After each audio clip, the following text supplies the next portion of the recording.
Trial के लिए जब भी जाते हैं आप तो एक चीज भूल जाते हैं कि आपके हैरेसमेंट के लिए 490 डे के अंदर ट्रायल आपको नहीं भुगतना था। और अगर आप इस वक्त एफआईआर की पोजीशन पे हैं तो आपको यह ध्यान रखना होगा कि जिन लोगों का शेयर हाउस होल्ड में नाम ना होते हुए भी नाम लिखवा दिया गया, यानी कि वो आपके घर में नहीं रहते थे, शेयर हाउस होल्ड नहीं था, वो भी जो आपके ऊपर वाले मंजिल पे या नीचे वाली मंजिल पे रहते थे वो भी शेयर हाउस होल्ड में नहीं होते। मान लीजिए आपके माताजी पिताजी ऊपर रहते थे, आप नीचे रहते थे, आपकी रसोई अलग थी, उनकी रसोई अलग थी और अलग अलग अपनी गृहस्थी संपन्न कर रहे थे, वो लोग भी इसमें इंक्लूड नहीं होते। तो उनकी वजह से आप जो अगर पति हैं तो कैसे अपने ऐसे रिश्तेदारों का नाम हटवा कर, जो कि किसी भी तरह से उस अपराध में शामिल नहीं है, चाहे वो शेयर हाउस होल्ड में नहीं हो, चाहे वो आपके साथ रहते हो, मगर उनका पार्टिसिपेशन पत्नी ना तो साबित कर पा रही हो बल्कि आप साबित कर पा रहे हो कि वो पार्टिसिपेटेड कभी थे ही नहीं और आप भी नहीं थे, पर पत्नी के साथ रहने के गुनाह की वजह से जबरदस्ती एक क्वेश्चन मार्क आप पे लगा दिया गया बिना सबूतों के। ऐसे फर्जी केसेस के लिए आज का ये वीडियो सॉल्यूशन है। इसीलिए दोस्तों हम चाहते हैं कि आप एजुकेटेड हो जाएं। हम इसीलिए चाहते हैं कि हम अपने वीडियोस के थ्रू जो अवेयरनेस फैला रहे हैं, उसके अलावा हमारे पास 1-to-1 जो,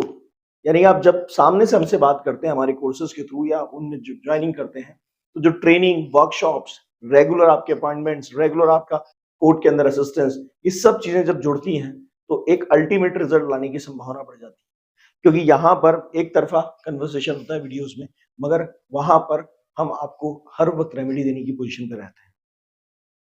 बहुत ज्यादा रिसर्च हमारी टीम ने किया हुआ है, रिजल्ट ओरिएंटेड प्लानिंग्स बनाते हैं और आपको आपके केस के हिसाब से इंडिविजुअली असिस्टेंस देके एक इंडिविजुअल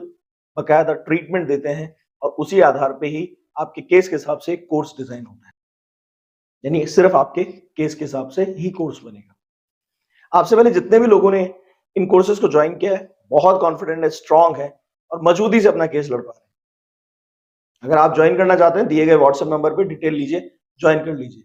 आप अगर इस वक्त कानूनी समस्या में समाधान चाहते हैं, अपॉइंटमेंट बुक कराइए और फिर उसके बाद दिए हुए टाइम पर आपको कॉल आएगी और आप फिर उससे बात कर पाएंगे। नमस्कार दोस्तों, मैं Rahul जैफ legally legal India channel में आपका दिल से स्वागत करता हूं। देखिए 490 डे का केस ऐसा होता है जिसके अंदर जनरली लोग एक गलती करते हैं, घबरा जाते हैं क्योंकि लग जाता है तो केस। अब क्या होता है कि पूरा का पूरा परिवार ही चल देता है हाईकोर्ट क्वैशिंग कराने, यही सबसे बड़ी गलती है और उसको पति को भी शामिल कर देते हैं। नहीं, पहले शतरंज की चाल की तरह चलिए, जिन लोगों के नाम निकलने की संभावना ज्यादा है उन्हीं को आगे बढ़ाकर कोशिश कीजिए कि उनके दम पर ही पूरा केस क्वैश होने की पोजीशन पे आ जाए। अगर पूरा केस ही क्वैश हो गया, क्योंकि अक्सर शेयर हाउस होल्ड वाले लोग या निर्दोष लोगों की वजह से 498 पूरा खारिज होने की पोजीशन पे आ जाता है। मगर अगर ऐसा करने में सफलता नहीं मिली, सिर्फ उन लोगों का नाम हट गया, तो आपके पास एक सफलता है पति होते हुए कि उन लोगों का नाम हटा, तो ये बात तो तय हो गई कि झूठा केस बनाया गया था उन लोगों के खिलाफ। और जब रिश्तेदारों के खिलाफ झूठा केस बनाया जाता है तो ऐसे में पति पर उसे क्रूरता माना जाता है। पति के खिलाफ कोई सबूत नहीं होगा, ये तो तय है। जब झूठा केस, तभी तो बोलते हैं आप उसे झूठा केस, तो ये तो तय है कि पति के खिलाफ कोई सबूत नहीं होगा।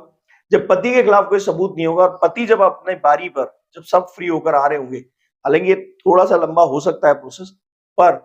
जनरली रिश्तेदारों के मामले में कोर्ट हम्बल रहता है, जल्दी फ्री कर देता है। हाई कोर्ट की बात करो, अब आपके पास चांस आता है 6-8 महीने साल भर बाद, उन्हीं का सारा जो मामला वो हाई कोर्ट ने पकड़ा और जिस आधार पर उन्हें फ्री किया उसको आधार बनाइए और उनको जो बकायदा गलत पार्टी बना के केस में फंसाया गया उसको आधार बनाइए और उन सारे रीजंस को ले जाके कहिए कि देखिए साहब, मेरे सारे रिश्तेदारों को इसमें पार्टी बनाया गया था, मेरे खिलाफ भी एविडेंस नहीं है और क्योंकि अब ये फ्री हो गए तो मुझे भी फ्री कर दीजिए। तो वो टाइम जो आपका ज्यादा लगना था पति खुदने की वजह से, वहां पर वो स्ट्रेस आपके रिश्तेदारों के केस में नहीं आएगा। मगर वो जब आप सब एक साथ जाते तो उसमें लंबा टाइम खींचना था, यहाँ पति होने की वजह से जब आप अकेले जाएंगे और उन लोगों को रिलीफ मिल चुका है, तो उस आधार को झूठ मानते हुए आपको भी हाई कोर्ट क्वैशिंग करने का पूरा मौका देगी और खारिज करने में टाइम मिल जाएगी, क्योंकि वो ऑलरेडी वो केस आपके रिश्तेदार काफी हद तक अपने फेवर में ले चुके हैं। जो कि आप भी उन्हीं की तरफ है तो आपके फेवर में ला चुके हैं। आप जब जाते हैं तो उसके बाद ये मैं अश्योर कर रहा हूं कि आपका अगर कोई दोष साबित नहीं होता है, आपकी पत्नी वहां कर एविडेंस नहीं देती है हाई कोर्ट में, तो आपके केस खारिज होने से कोई नहीं रोक सकता है। क्वैशिंग होगी ही होगी, आपके पक्ष में होगी। यहां दिक्कत यह है कि रिश्तेदारों का नाम निकलवाने के नाम से बकायदा पति को पार्टी बनाकर यह अपॉर्चुनिटी उसके हाथ से लूज करवा दी जाती है कि पति को फ्री किया जा सकता है। अक्सर वहां पर मैंने ये ऑब्जर्व किया है कि अक्सर हाईकोर्ट में जाकर सीधे लड़के का वकील ये बोल देता है कि साहब 482 लगा है, रिश्तेदारों का नाम निकाल दीजिए, चाहे पति को रख दीजिए। इस रहम पे निकाला जाता है। अब बेचारे पति के पास या तो सुप्रीम कोर्ट बचा या वो चांस खत्म हो गया, क्योंकि आपने भी क्वैशिंग में शामिल थे तो आपने अपना चांस लूज कर दिया। पर जब यही कार्यक्रम उस वक्त होता है, चाहे आपका वकील वहां पहली बार में यही जाके बोल दे कि वैसे भी पति तो साहब इसमें शामिल है नहीं, तो रिश्तेदारों को तो फ्री कर दिया, इनकी कोई गलती नहीं, इनके खिलाफ कोई सबूत नहीं मिला। उनके एक्विटल होते ही आपके पास सबसे बड़ा बेनिफिट ये हो जाता है कि उनका एक्विटल ही